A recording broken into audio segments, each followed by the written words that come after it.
This is Mrs. Champagne, and we are going to start part 2 of the alien project where we add a tail to this alien.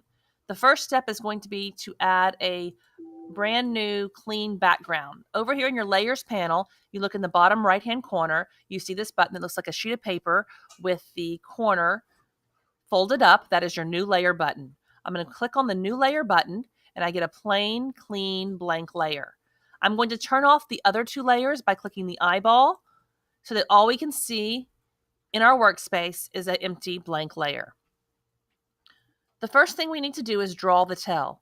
You're going to use this tool right here. This is your rectangular marquee tool. And I want you to create a rectangular marquee rectangle that is the length of your document and about 50 pixels wide. You're going to need to be able to see your ruler to judge how wide it is.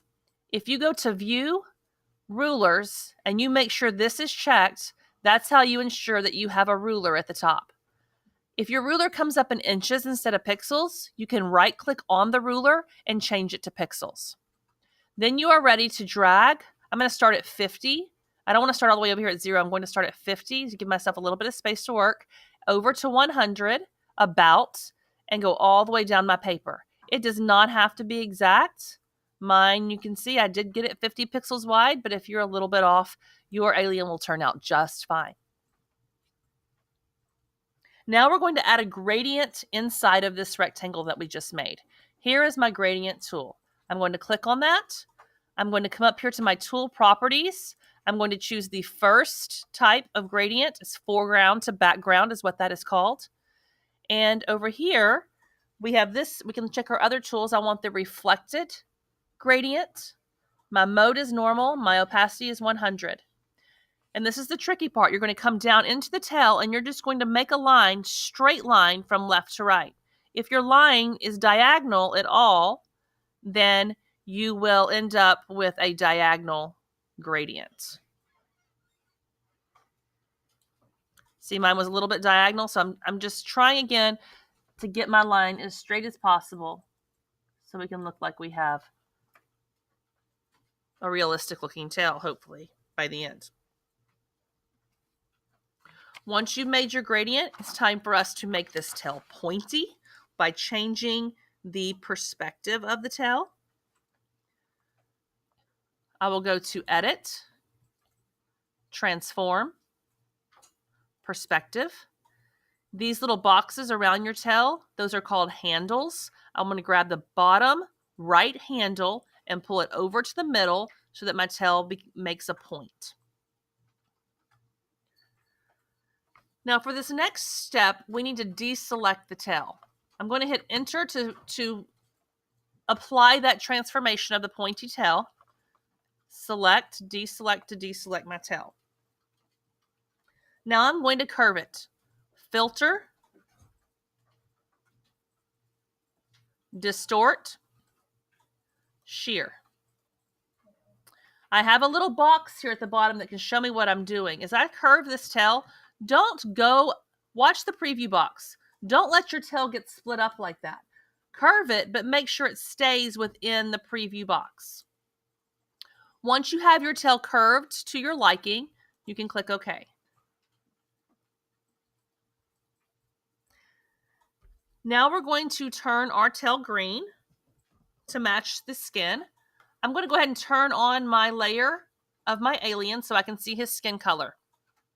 Don't worry that your tail is the wrong direction. It's in the wrong place, and it's the wrong color. We're going to fix all of those things next. A quick way to select the tail is for me to hold down Control key on my keyboard, or if you're on a Mac, it's Command, and click in this box right here. Now just the tail is selected. You click in that box, that icon box of the layer. I love that feature that I can quickly select everything on that layer by control clicking.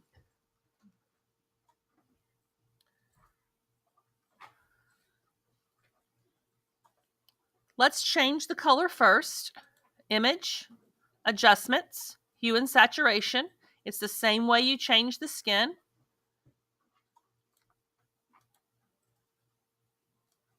I had to check the colorize box to get mine to change.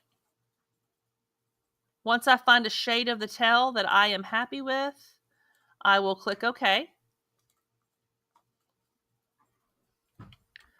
My next step is to hit Control T. Control T stands for transform. This way I can resize, turn around my tail, move it, anything I need to do to it. I put my mouse right outside the box, this bounding box that's created by Control T, and I flip the tail around.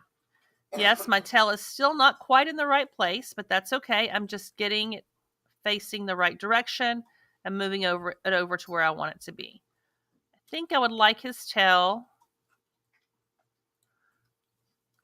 on my picture to be a little bit smaller, so I'm going to drag that down and move it over. Okay, you place your tail where it works for your picture. Once you have it placed, you can hit enter. Now, I want it to look like the tail's coming from behind him. There are several ways you can do it. The way I'm going to do it is by using the eraser tool and erase right up to his shoulder line.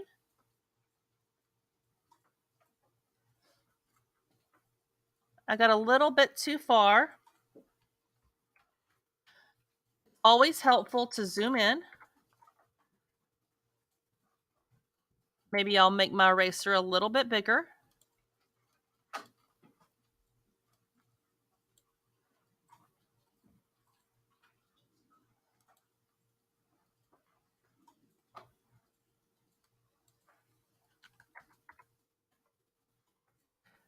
And try to get that as precise as I can.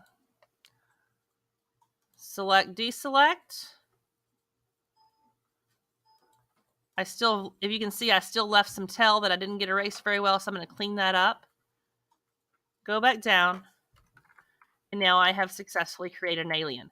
Do not forget to turn this in as a JPEG. File, save as type. You're going to choose that first JPEG option.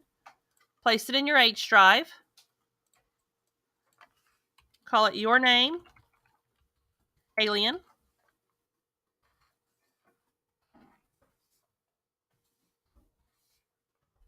And save.